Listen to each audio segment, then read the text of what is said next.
Hey, everybody, and welcome to another episode of the Sell More Book Show. I'm Bryan Cohen from Best Page Forward, joined by Elena Johnson, who has inspiration for indies, has so many romance novels. And I'm very, very excited for her to be on the show today. How are you doing, Elena? I'm doing great. How about you? Oh, I'm really good. I'm really Good. good. We've talked about this before. I have the same worry that you do, is that are we just saying the same thing over and over again to authors, the same advice, just packaged 17 different ways? I mean, it's tough, right? Because there's a lot of authors in need. Right. It's true. There's a lot going on all the time too, and things do change. Sure. And I kind of think, well, everyone keeps up with the changes, but maybe not. Yeah, maybe not. I mean, it's one of the reasons that you've got your group, a wonderful group on Facebook. It's one of the reasons I've been doing this podcast for 11 years, because people still need this information. They need this advice, and we're really happy to provide it. Like, what keeps you going? What makes you excited after all of the many books that you've written? Like, what keeps you personally excited to keep wanting to reach readers and keep putting out more books? Well, I do love writing. I think it Yeah. always comes down to that act of writing and creating something that for me is very healing. That's what I find most rewarding about writing and reading too, is providing this healing escape Yeah. where, in just a few hundred pages, sometimes 200, sometimes 4, it depends on how long your books Mm-hmm. are, but there's some healing. The mystery is solved.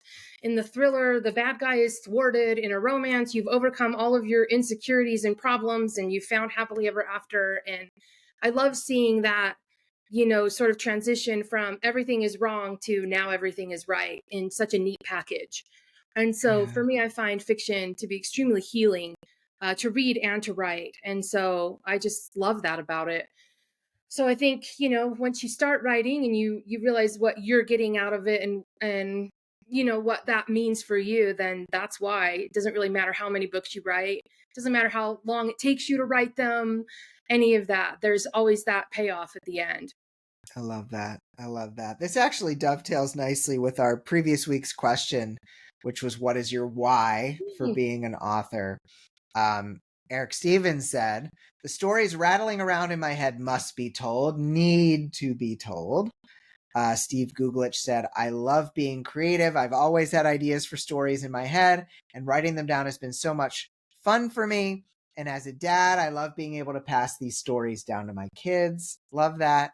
And Gail McGuire said, I'm happiest when writing, when I'm not pulling my hair out, that is.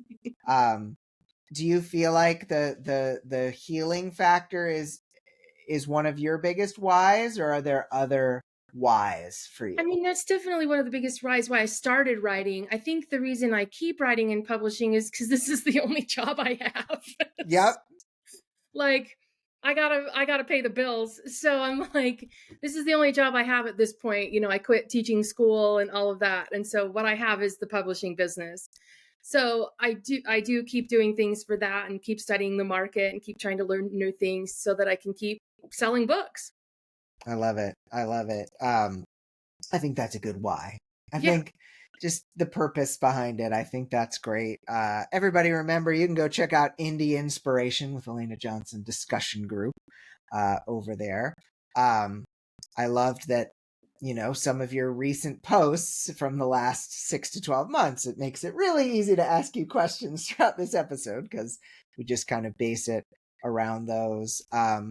But definitely go check out Elena's books at authorelenajohnson.com. I have a new book. This year I've been doing, thank you. This year I've been putting out some new journals that are kind of self-helpy. And my new one, this is an interesting thing. I wonder if you've seen this, Elena, where you put out one book, you send it to your ARC team, and you're like, people are just like all over it. Like, a lot of ARC team readers will take it on, and then you release something maybe that's a little bit different, and then not as many ARC team people take up on it. You've Oh, seen yeah. this? Yeah. Yeah, for sure. I had that with this. So in January, I released the best version of your life, which is kind of more generalist of all these areas that you can look back on the past and kind of help you figure out, well, what are your best things to be doing in the present? I just released best version of your heart, which focuses on your emotional well-being, your resilience, and your feelings. Unsurprisingly, maybe looking in hindsight, a lot fewer ARC readers took me up on this. I think because it's scary to talk about your feelings. Oh, for sure. And your mental resilience, you're like, I have none. I can't. But that's what the book is for. That's Sure, what I the book know. is for. Yeah. So folks, best version of your heart is available. Go check it out. It's a journal. You may find it helpful to look back at times where you felt like you had some of that emotional strength together and to use the tools that you used at that time, bringing them back into the present in order to be happier and healthier. Yep. So go check it out, everybody. Awesome. Let's get into the top story. Elena, are you ready? I am ready. Awesome. So this is maximum promo potential. Quote, we've seen thousands of authors run successful promotions, says Written Words Harshini Fernando. And we've seen a few common missteps that can limit your promo's potential, end quote. Don't worry, though, these aren't deal breakers, and fixing them will not only make your promos more effective, but improve book sales overall. One of the most common problems is sending readers to a sales page that does not convert. Does your cover match your genre? If you're promoting to a cozy mystery audience, your book cover should look like a cozy mystery when people click through. Quote, browse the top books in your category. Does yours look like it belongs on the same shelf? Asked Fernando. Next, does your description hook the reader right away? It needs to immediately continue the genre message of your cover while making your potential reader want more, get intrigued, and have a sense of tone and stakes, all in just a few lines. Quote, a quick polish on your book page can make a huge difference when new readers are deciding whether to click buy or download. Your book's price is very important to get right during a promotion. Quote, make sure your price is correctly set the day before your promo starts, says Fernando. Another common misstep is failing to utilize your existing readers to help amplify your promotion. Quote, your existing audience is already primed to support you. They just need to know something's happening. A little extra visibility from your end can give the promo a nice boost, end quote. For more tips on combining ads with email promos and building a promotional schedule to keep the momentum going, check out the article using the link in our show notes. Now, Elena, look, we're grabbing an article from Written Word Media. Written Word Media sells promos. So of course, you know, we're talking about promos here in the post from Written Word Media, but promos do still work to boost the visibility of a backlist. Do you agree with some of Fernando's tips here? Are there other things that got left out, you feel? No, I think that it's pretty great. You definitely want your cover. Your cover is like 90% of the battle, Yes. right? Yes. I think sometimes even more than that, depending on what you're using it for. But I mean, sometimes in Amazon ads, the only thing you have is your cover. There's no Right. copy. There's nothing. So they might have a Kindle Unlimited over the top of it, but the cover definitely needs to match. And I always like to say, like, he asks, does yours looks like it belongs on the same shelf? It's awesome. It should. But I also think that it's okay to be a tiny bit fresh. So I always operate with 2 F words, which are good, but it's familiar. Your book cover should look familiar. It should tell the reader, I know what I'm going to get, but it should be a tiny bit fresh. So familiar and fresh.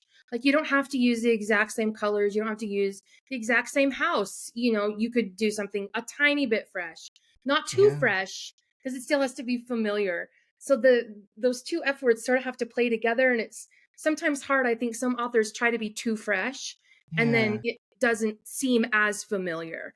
So, but I'm always trying to be like, okay, I like this style. I like this idea. How can I make it convey the same thing, but be a little bit different? And See the that? key. Oh, go Sorry, ahead. you go. You go. Okay, it's fine.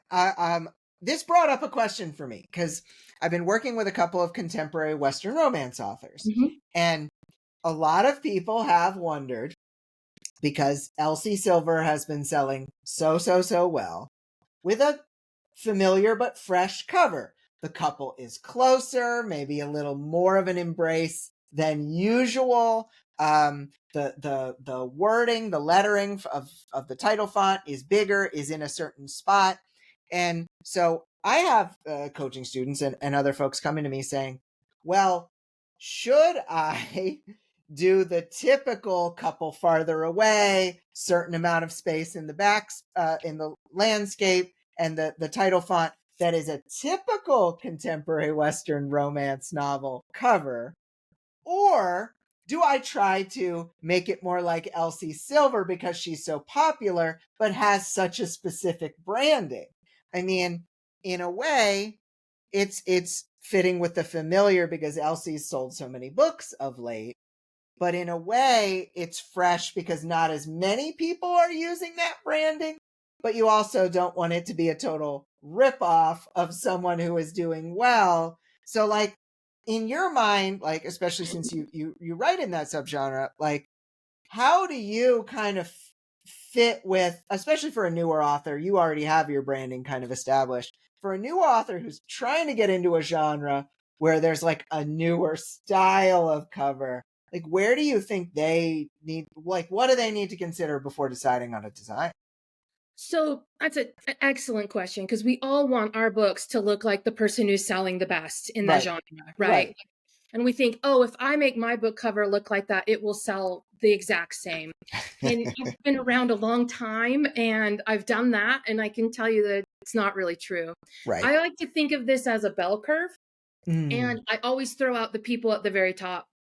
Like, they get to do what yeah. they get to do because they're Elsie Silver, Yeah. and they have a massive ad budget and, publisher behind them and all that kind of stuff. So I just throw out that top 10%. Like, I don't try, if I were going to write something like Harry Potter, I would not try to emulate J.K. Rowling, right? Yeah.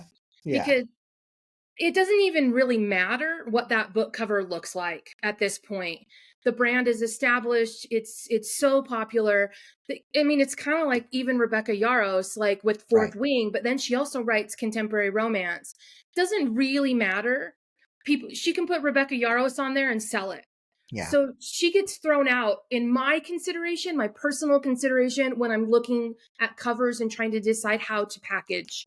That top sort of 5-10% of authors, I'm like, you get to do that because you're you. And, the bigger you get, sometimes you get to do that as well. I've done it a couple of times with some of my series where I put only women on them, which is Mm, not super popular in romance, right. in Western romance, even.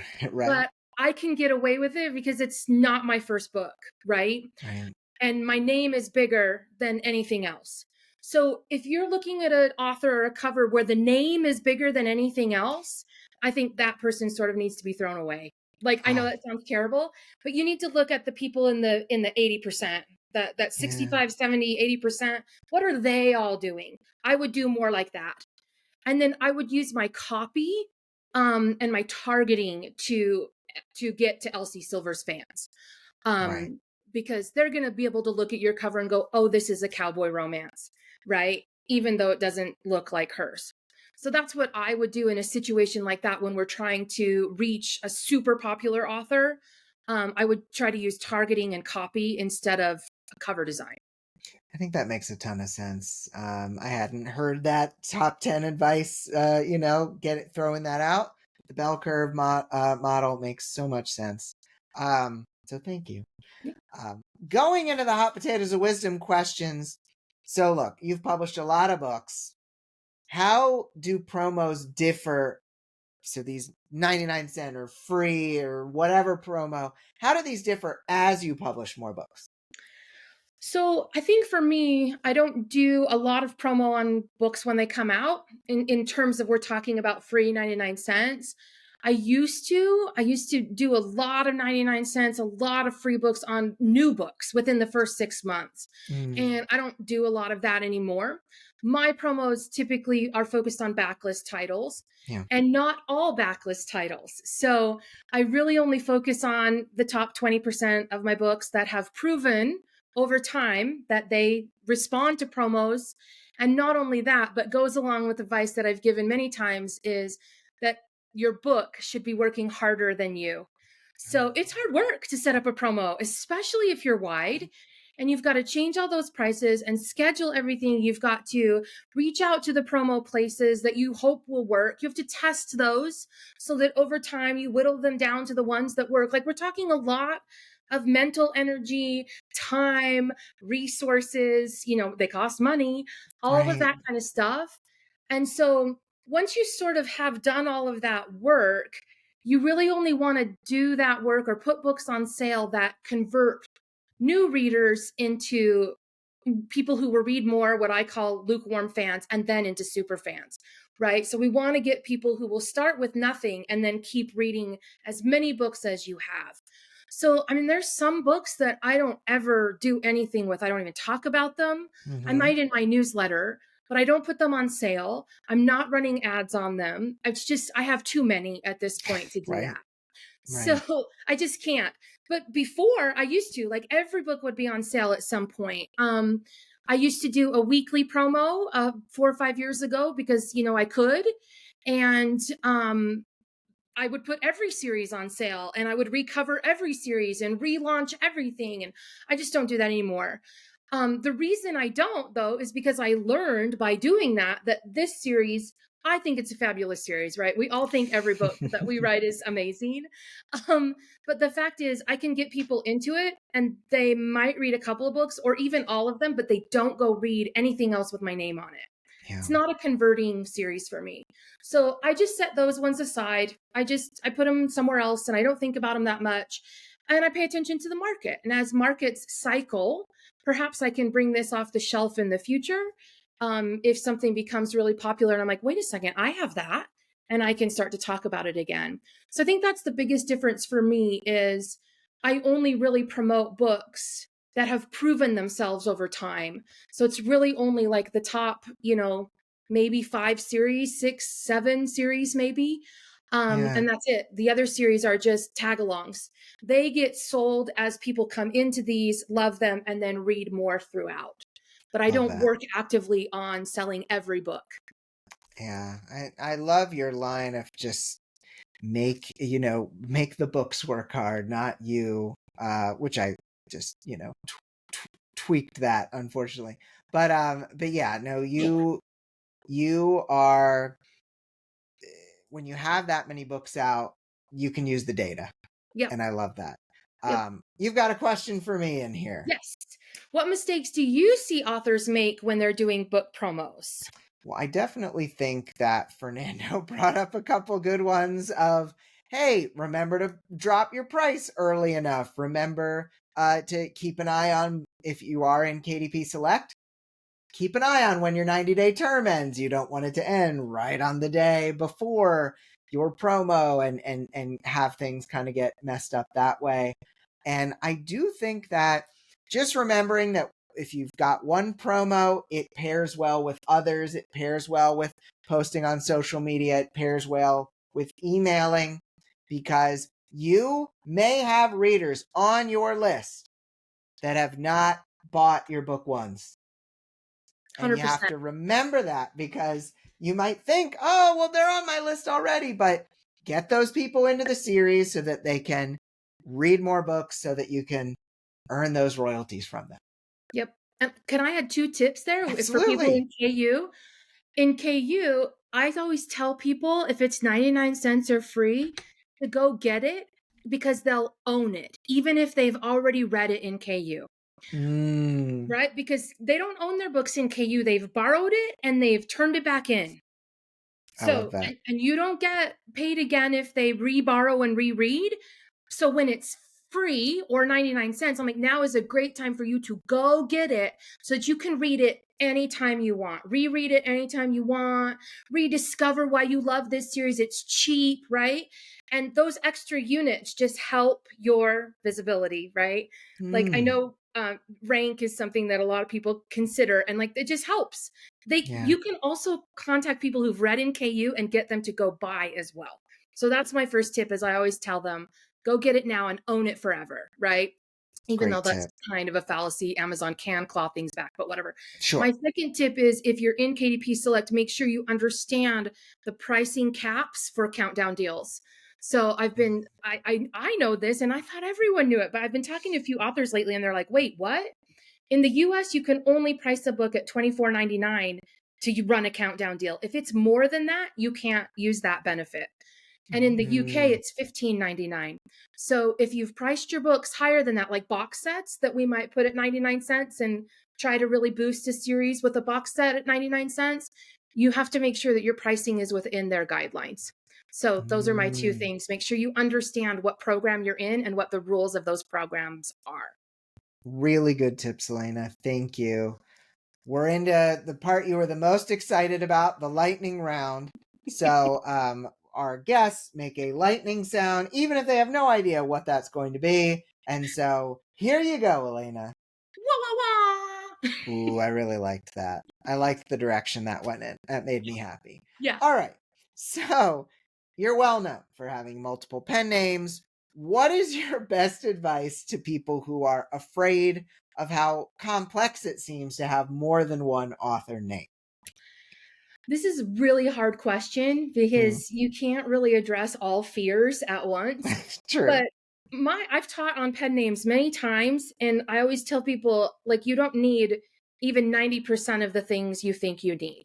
Like, you really don't. So the complexity of it, it's like, well, you can just put a different name in the author box on Amazon or Nook or other places and publish the book. That's literally how complex it can be.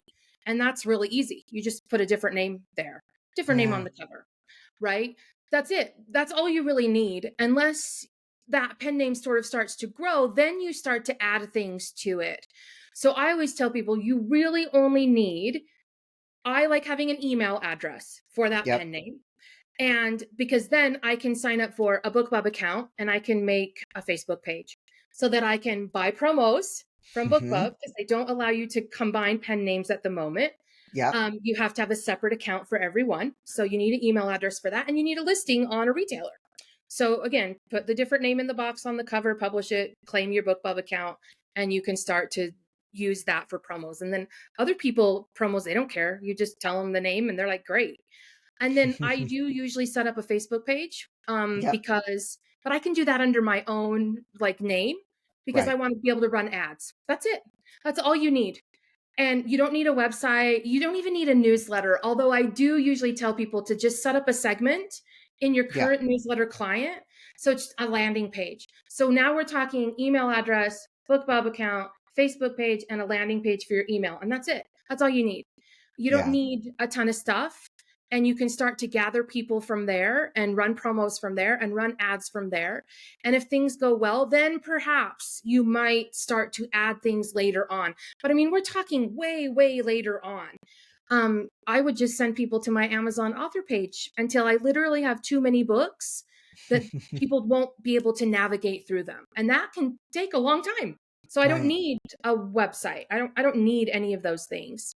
I love So this. It's very just in time action. You don't yeah. necessarily need to do the things right now. All you need to be doing is writing. Yep. Yep. And I'm Love it. like, you don't need a reader magnet right now. You don't need to join promos like on BookFunnel or anything like. You don't need to do any of that unless you want to grow, right? And as you grow, then you add things in. But to start, literally, you just put a different name on it, publish it. That's it. Perfect. That's it. Perfect. You have a question for me. Yes. When it comes to email lists, which we kind of talked about a little bit with reader magnets or setting up a page in your client, does it make sense to have one for each pen name or have a crossover email list? So I think that there are different situations depending on how different your pen names are. I know children's book authors who also write dark romantasy probably want to have a different email list, different pen name, because the crossover is not going to be there. I know people who are maybe a little bit closer, like they write something that's slightly darker romance, and then they write something that's closed door romance. If you know you are going to anger readers from one to the other, this is the kind of thing you might want to keep in mind, separating those out. But I absolutely agree with Elena here. If you have not yet built one of those pen names to be really, really big and really, really successful, maybe it is one email to that pen name until it has gotten to the point, one automatic email, till it has gotten to the point where it makes sense to go down the reader magnet rabbit hole and go down the additional subscribers or additional automations route. If it has not yet grown to that point, it's okay to keep things simple. Yep. Just leave it. Love it. Awesome. Next question. I hear that you have gotten deeply into the dictation world. What changed, and how can other authors start dictating these days? Yeah, I started dictating about a year ago. Mm-hmm, And mm-hmm. I think for me, what changed was I had so many things going on where I couldn't sit in front of the computer. I didn't have time to sit down in front of the computer and, take an hour to make sure that the blanket is tucked right. I mean, maybe other people don't do that, but and I've watched a show already and I've had my lunch and I've got my water at the right temperature, and my dog's sitting on me the right way, all that, right? It literally takes me like an hour to get from I'm going to go write to actually start writing. Yeah. Maybe I'm not the only one like that. But I found I don't have an hour. And then even if I did, I might only have 20 minutes after that to write. And I don't have enough time. I was on the go all the time. And I've always been like this. So this isn't new, but I cannot stand driving. The time spent driving is the biggest waste of time to me ever. I've always been like, why can't we just beam to work? Like, why do I have to Right. be ready 20 minutes early, get in the car, drive there, worry about traffic? Why can't I just go into a room and be like, beam me to, my school or whatever? Mm-hmm. I hate the time driving. And so I was going to be going I had to drive to South Dakota from Utah where I live. And it was a 2-day trip. It was about 15, 16 hours. And I'm like, I am going to lose so much time. And I thought, what you should do is you should dictate this book. You can just talk into your phone. You can just dictate it. And so that's when I started doing it. It was a pretty painful book, but I learned really quickly that I can fix it in edit, number one. Mm-hmm. Number Mm-hmm. two, I don't have to talk in a steady stream and sound smart because I'm the only one in the car or the only one ever dictating. And nobody knows if I sit here for 5 minutes and eat a bag of chips while I'm thinking of the next thing and then I start dictating again. Like, no Yeah. one knows that. No one's Yeah. going to hear that. So I did. I dictated that book on the way there and on the way back, and it was done. And so I drove to the event, did the event, drove home, and the book was done, or very close to done. I think my Yeah. books are so long that I probably had to do some more. But that's why I did it. And I have loved it. It saves so much time. And I did put a post up in my Indie Inspiration group about this, but all you need is your phone. And I use the Otter app. Uh-huh. So I just literally just talk to my phone. I might hold it right here. Sometimes I just set it right here on my chest if I'm sitting back on the couch or driving. I just kind of put it up here on my shoulder and I talk. That's it. And I Yeah. don't say open quote, comma, anything. I literally just talk the story. I just say the story. So I use the Otter app. I do believe I pay $99 a year for it. So I think almost everyone has a phone. Yeah. And if you can afford the $99 for the app, then you can record. Otherwise, I think you can only record 3 hours a month. Okay. And when you're dictating, I need more than 3 hours. A chapter for me is about 30 minutes, and then that will give me about 2,500 words. If I really know what I'm doing, it's about 100 words per minute. But most of the time, I'm sitting there for a few seconds. I'm contemplating. I have to go let the dogs out. I'm getting a drink. It's about 30 minutes for a 2,500 word chapter for me. I export that to my email And so now I have it in text to the transcript, and I give the transcript to chat with a very specific dictation prompt. It's a 2-part prompt, Mm-hmm. and he formats it for me, and then I take that back into Word and edit it. Love it. Love it. How cool is it that you had this situation where you were like, this is going to be such a waste, and you turned it into a positive. Yep. It's just And now really sometimes cool. I just drive around for an hour, get some McDonald's, and then drive around for another hour, and I've had lunch and I've dictated 4 chapters. It's great. That's amazing. That's So, amazing.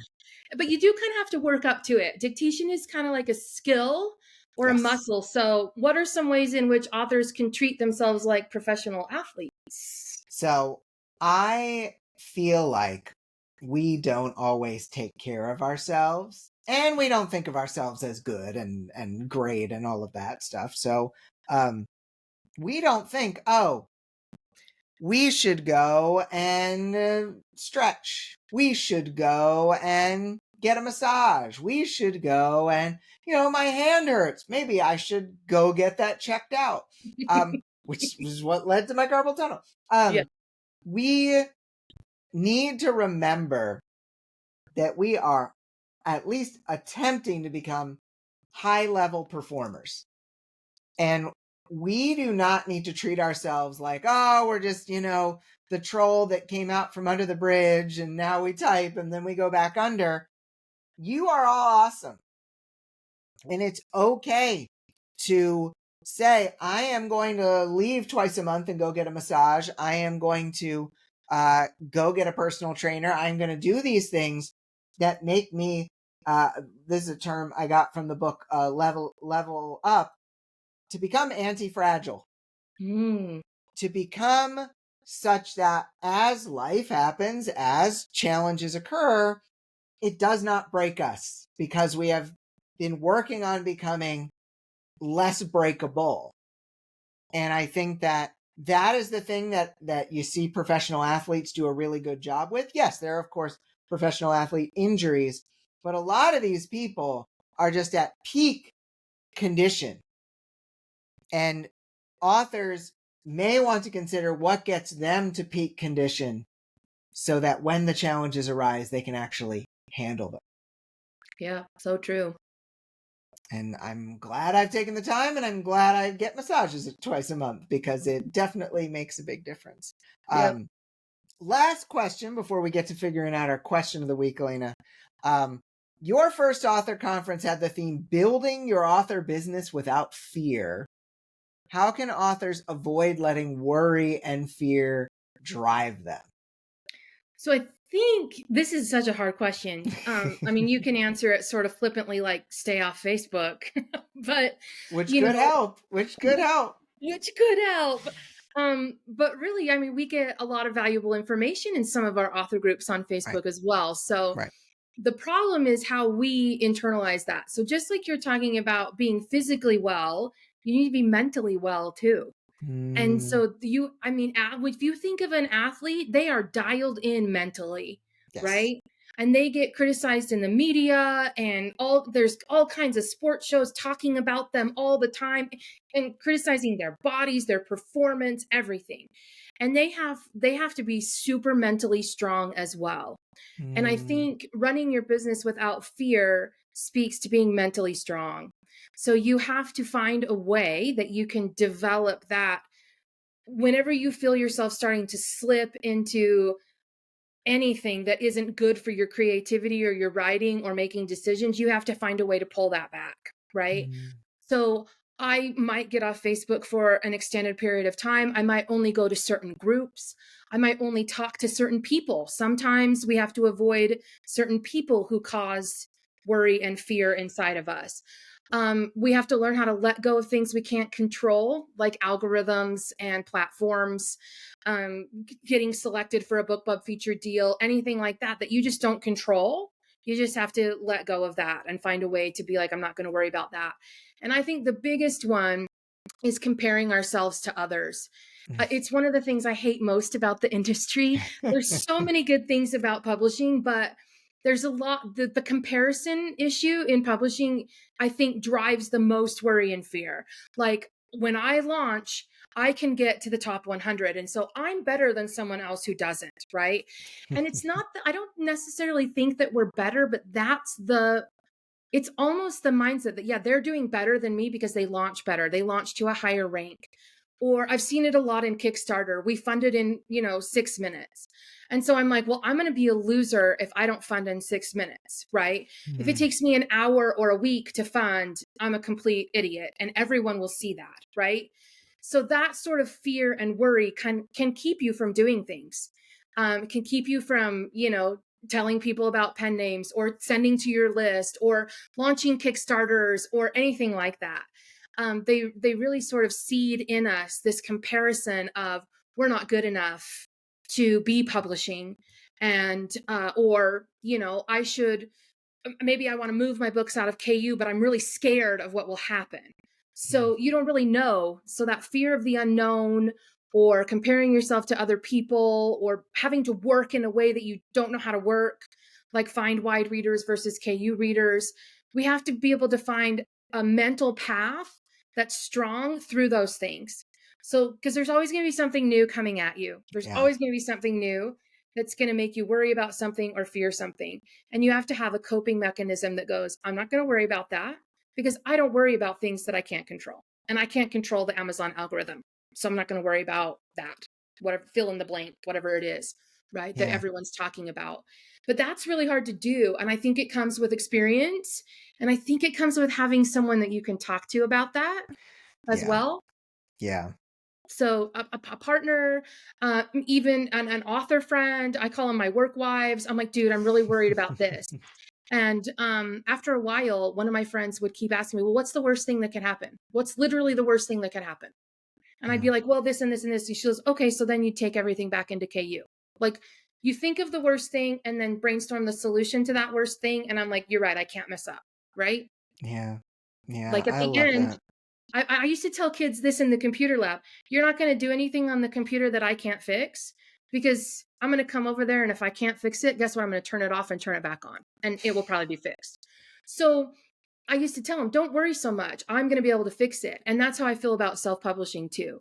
We need to worry less because we can fix it. If we do something that didn't work, we just undo it. Yeah. It's not a big deal. This is so great. Yeah, I love your answer to that. And I think that more, it's why I wrote my heart journal too. It's like Yeah. mental strength is Mental so strength. key. And I think that working on that inner critic, working on that the things that create the fear, if we can identify some of those things and either stop stimulating them or just avoid them a little bit or a lot, it can make all the difference. It can make all the difference. We need a question of the week. And so we've talked about all sorts of stuff. Yeah, But been all over the place. I know, it's great. It's great. But I think this fear thing is really interesting to me. So is there any kind of question you would ask authors about their worries or their fears? I'm also happy to take the ball and run with it too. I mean, it's just what I said. Like, what's the worst thing that could happen and how would you solve that? Right? Ooh, I I think if like you can that. work through that, then you can come to a place where you're calm inside, you're thinking rationally, and you can make a business decision. Um, I, I always advocate for people, have the fear, have the worry, but don't make a decision from that place. You have to work through that first, and then you can go, okay, I feel good, I feel centered, I feel rational, and I'm going to make a decision, even though I might be worried about ABC, but I know how to fix ABC if it happens. I found that's been really helpful for me is to identify what I'm really worried about and how I would fix it if that does happen. I love it. So, what's the worst thing in your author career that could happen, and how would you solve it? Y'all, you can answer the question of the week over at the Sell More Book Show After Party Facebook group or at sellmorebookshow.com.